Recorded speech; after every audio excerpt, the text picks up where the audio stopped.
अस्सलाम फ्रेंड्स। तो जो अकाउंट्स असिस्टेंट के टैबुलेशन कंपाइलेशन जो हमने लेक्चर पहला कवर किया था टैबुलेशन तक, तो आज हम उसके आगे वाला लेक्चर जो है कवर करेंगे। ठीक है।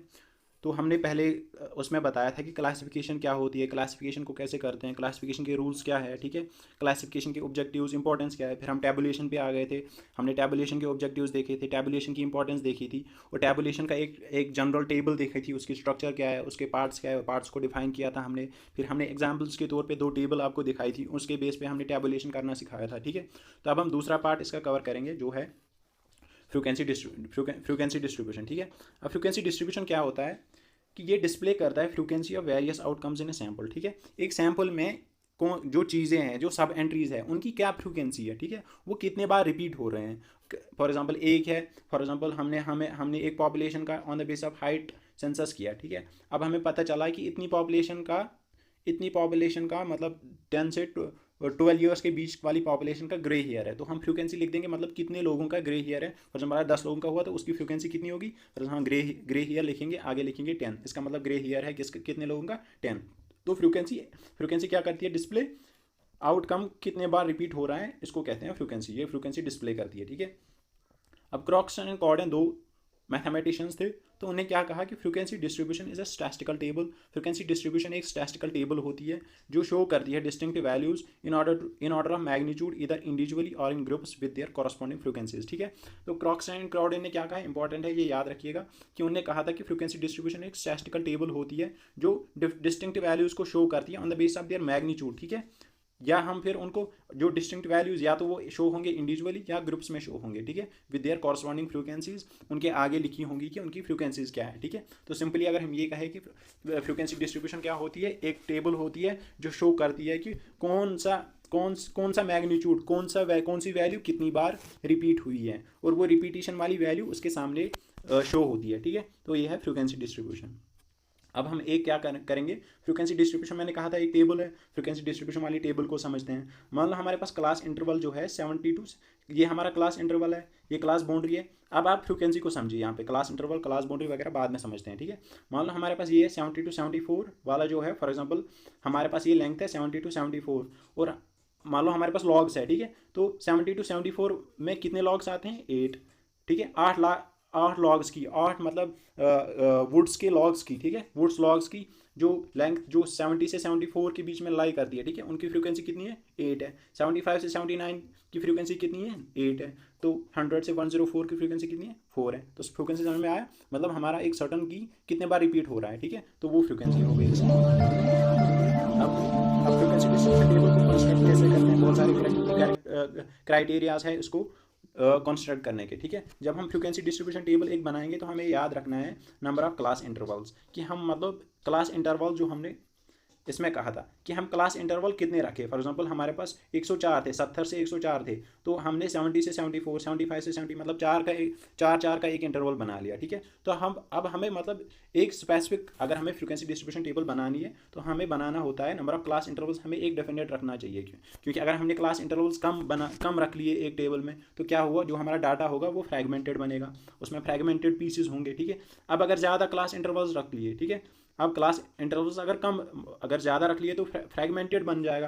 क्योंकि क्लास इंटरवल्स मान लो अब हमने यहाँ पे रख ली, अब हम यहाँ पे क्या रख दे, 71 से 72, 70 से 71, 71 से 72, 73 से 74, तो बहुत ज़्यादा एक बड़ा फ्रेगमेंटेड एक टेबल बन जाता है। ठीक।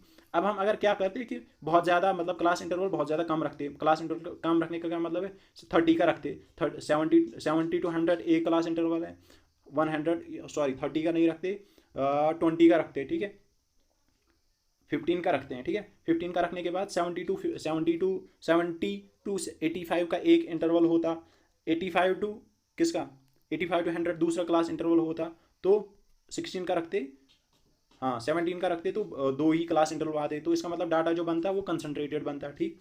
तो अगर हम अब प्रॉब्लम यही आती है कि अगर हमने नंबर ऑफ क्लास इंटरवल्स कम रखे तो डाटा जो है कंसनट्रेटेड बनेगा, अगर ज़्यादा रखे तो डाटा क्या बनेगा, फ्रेगमेंटेड बनेगा। इसीलिए प्रोफेसर H.A. सर्जिस ने इक्वेशन दे दी ताकि आप exact number of class intervals निकाल सकते हो। तो क्लास इंटरवल्स को के से हमने डिनोट किया। क्लास इंटरवल्स किसके बराबर होता है 1+3.22 log ऑफ एन। एन क्या है टोटल नंबर ऑफ ऑब्जर्वेशन, जितनी भी आपकी नंबर ऑफ ऑब्जर्वेशन है, ठीक है। नंबर ऑफ ऑब्जर्वेशन यहाँ पे कितनी है 34 की है, ठीक है।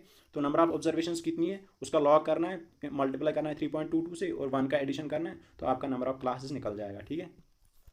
दूसरी चीज़ क्या है डिटर्मिनेशन ऑफ क्लास लिमिट्स, ठीक है। अब क्लास लिमिट्स को कैसे डिटरमाइन करें, ठीक है। Lower and upper limits of a different class should be clear and well defined. अब हम लोअर लिमिट्स और अपर लिमिट्स, क्लास लिमिट्स का मतलब ये होता है कि अपर लिमिट और लोअर लिमिट, ठीक है। एक क्लास लिमिट, क्लास की क्या अपर लिमिट है, क्लास की क्या लोअर लिमिट है, ठीक है। तो अगर हम ये क्लास ले लें यहाँ पे 70 to 74, 70 है इसकी लोअर लिमिट और 74 है इसकी अपर लिमिट। अब हम कैसे डिटरमाइन करें एक क्लास इंटरवल, ठीक है। क्लास लिमिट हम कैसे डिफाइन करें, क्लास लिमिट हम कैसे डिटरमाइन करें, ठीक है। तो उसके लिए क्या है दो मेथड्स है, एग्जॉस्टिव मेथड और इंक्लूसिव मेथड। क्लास लिमिट को कैसे डिटरमाइन करें, ठीक है, ये भी एक इंपॉर्टेंट कंसेप्ट है in construction of frequency distribution table, ठीक है। तो उसके लिए क्या है कि पहला मेथड है एग्जॉस्टिव मेथड। अब एग्जॉस्टिव मेथड क्या होता है कि वैल्यू ऑफ अपर लिमिट जो है of class is included in the lower limit of the next class, ठीक है। जो हमारे upper limit of the class है वो हमने किस में इंक्लूड कर दी, lower limit of the class, ठीक। ये सूटेबल है किसके लिए, कंटिन्यूस वेरिएबल्स के लिए, ठीक है। For continuous variables it is suitable, ठीक।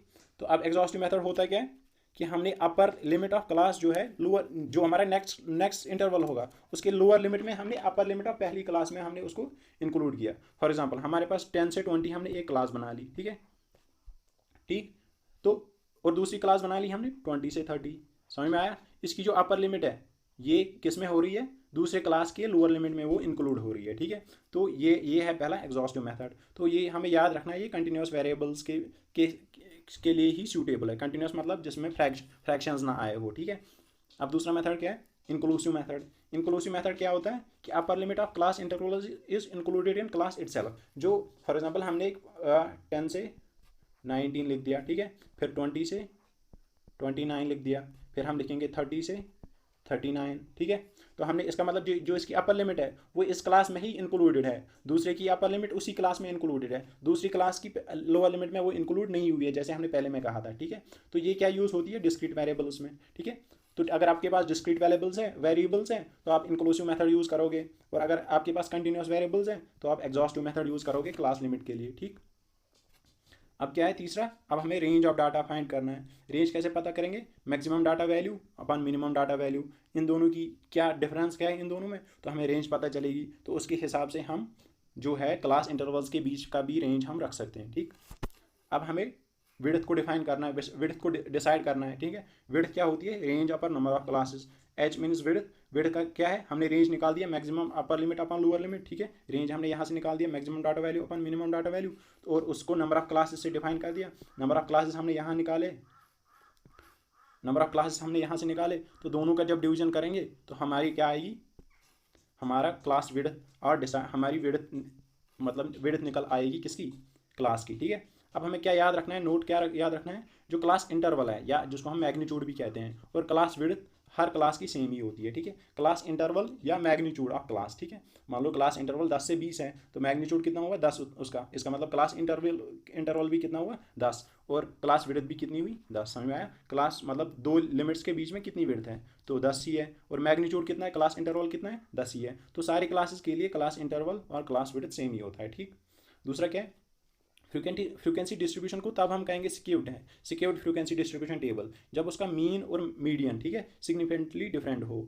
जब हम उसका उस फ्रीक्वेंसी डिस्ट्रीब्यूशन टेबल का या किसी भी टेबल का मीन और मीडियन तो निकल ही जाता है। अगर अब हमने उसका मीन निकाला और मीडियन निकाला, ठीक है, दो चीज़ें निकाली, मैथमेटिक्स स्टैटिस्टिक्स के इंपॉर्टेंट टर्म्स है, मीन निकाल लिया मीडियन निकाल लिया, अब वो डिफरेंट आई हमारी, ठीक है। तो हम ये कह सकते हैं कि फ्रीक्वेंसी डिस्ट्रीब्यूशन टेबल क्या है, सिक्योर्ड है। ये ऑब्जेक्टिव आ सकता है, ये हमें याद रखना है, ठीक है। और हम या इसको हम ये कह सकते हैं कि टेबल क्या है, एसिमेट्रिक है। सिमेट्रिक टेबल नहीं है, टेबल हमारी एसिमेट्रिक है। अब मैं बताऊंगा कि अगर किसी को पता नहीं होगा फॉर सेक ऑफ नॉलेज कि मीन और मीडियन कैसे निकालते हैं, ठीक है। स्टैटिस्टिक्स में 3 टर्म्स होती है, मीन होता है, मीडियन होता है, मोड होता है, और एक होता है रेंज, ठीक है। रेंज तो मैंने बता दिया, upper limit minus lower limit, ठीक है। अब मीन कैसे निकालते हैं, मीन क्या होता है, add all numbers divide by total number of numbers. For example आपके पास 1 2 3 4 5 है, ठीक है। तो अब कोई कहेगा कि बताओ इसका मीन कैसे निकालेंगे, तो आप क्या करोगे, पूरे नंबर्स का ऐड करोगे, वो कितना आएगा, 5 + 4 9 + 3 12 + 2 14 + 1 15 डिवाइड बाई क्या करोगे, total number of numbers, total number of numbers कितने 1 2 3 4 5, तो आप क्या करोगे 15 डिवाइड बाई 5, तो वो आएगा 3, तो इसका मतलब इसका मीन कितना है 3। समझ में आया। आप जितने भी नंबर्स हैं आपके उनको ऐड करोगे, divide by total number of numbers से डिवाइड करोगे, ठीक है। अब फ्रीक्वेंसी डिस्ट्रीब्यूशन टेबल में क्या आता है, फ्रीक्वेंसी होती है, ठीक है। मान लो हमारे पास 2 है, किसी की लेंथ 2 है और उसकी फ्रीक्वेंसी है 4, ठीक है। किसी की लेंथ 3 है, उसकी फ्रीक्वेंसी है 2, तो आप इसका मीन कैसे निकालोगे, 2 × 4 + 3 × 2, जितने नंबर है उनको फ्रीक्वेंसी से मल्टीप्लाई करके उनका ऐड करके डिवाइड बाई कितने टोटल है, फॉर एग्जांपल 2 है, इसको डिवाइड बाई 2 से करोगे तो आएगा तुम्हारा क्या मीन, अगर फ्रीक्वेंसी डिस्ट्रीब्यूशन टेबल हो। समझ में आया। जितनी आपकी वैल्यू है उसको फ्रीक्वेंसी से मल्टीप्लाई करोगे, दोनों में एडिशन करोगे, जितनी वैल्यू आएगी आपकी डिवाइड करोगे number of total number of numbers, ठीक है, तो उससे आएगा तुम्हारा मीन। अब मीडियन क्या होता है, अब हमारे पास 1 2 3 4 5, अगर हम इस डाटा को सिंपली 2 हिस्सों में डिवाइड करें तो 1 और 2 1 और 2, इसका मतलब बचता है हमारा 3, एक मिडल में 3 के इस साइड भी 2 है, 3 के उस साइड भी 2 है, ठीक है। तो जो हमारा मिडल बचता है इसको मीडियन कहते हैं, मीडियन को मिडल ही कहते हैं, मीडियन का मतलब ये मिडल, ठीक है। तो आपके पास जितना जो भी डाटा है आप इसको डिवाइड करोगे, उसमें से मिडल टर्म उठाओगे, ठीक है, वो उसकी। तो हमारे पास 2 मिडल टर्म बचती है, फॉर एग्जांपल 1 से हमारे पास 6 तक है, ठीक है, हमारे पास 6 है, ठीक है, तो 2 बचती हैं 3 और 4। अब हम क्या करेंगे, 3 और 4 के बीच में हम देखते हैं मिडल टर्म कौन सी है, इनका मतलब मीन निकाल के वो जो मीन होगा वो इसकी मिडल टर्म होगी, तो उसको मीडियन कहते हैं, ठीक है। तो हमें सिंपली जो डाटा दिया है उसकी मिडल टर्म निकालेंगे तो वो मिडल टर्म होगी क्या, मीन। अब मोड क्या होता है कि मोस्ट पॉपुलर और मोस्ट कॉमन नंबर कौन सा है हमारे डाटा में, फॉर एग्जाम्पल हमारे पास है 1 2 2 3 4 3 2 5, ठीक। तो अब हम देखेंगे इसमें मोर कॉमन है, तो हमारे पास 2 है, 2 3 बार है, 3 2 बार है, ठीक है। तो इसका मतलब दो जो नंबर 2 है हमारे पास वो 3 बार रिपीट हुआ है, इसका मतलब इस डाटा का मोड क्या होगा, 2 होगा, ठीक। तो हमें देखना है कि कौन सा नंबर ज़्यादा रिपीट हो रहा है या कौन सा नंबर ज़्यादा पॉपुलर है, तो उसको हम कहेंगे क्या कहेंगे, मोड कहेंगे। और मीडियन तो मैंने पहले ही बताया कि मिडल टर्म, मीन तो हमने ऐड सारे नंबर्स को ऐड करना है और टोटल नंबर से डिवाइड करना है। तो अगर आ सकता है इनमें से नंबर कि ये किसी फ्रीक्वेंसी डिस्ट्रीब्यूशन टेबल का मोड निकालो, मीन निकालो, तो ये मैंने डिस्कस किया है, यही इसकी न्यूमेरिकल हो सकती है, बाकी ऑब्जेक्टिव्स तो इसके आसानी है, ठीक है। तो ठीक, थैंक यू वेरी मच।